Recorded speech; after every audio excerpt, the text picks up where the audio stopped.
วัสดีค่ะวันนี้ก็อยู่กับพี่พนมและหลานชาย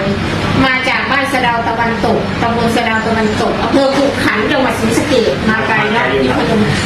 หรือพี่FCติดตามคุณประสิทธิ์โชค ชายน้อยก็ ชายน้อยก็ดูเจรัตก็ดูช่างเด่นก็ดูได้เห็นเจรัตช่างเด่นมาเนาะเป็นไ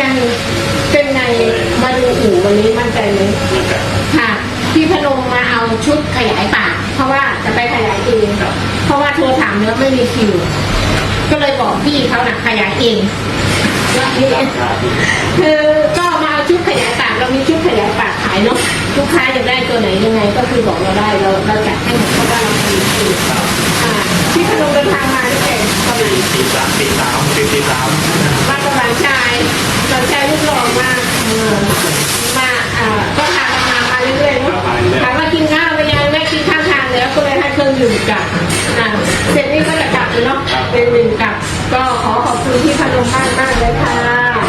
ใครได้ชุดขยายปากก็โทรมาได้ที่เบอร์0616263232เจริญอุปสิโชคกันช่างสุกลพรค่ะเจใจดีอยู่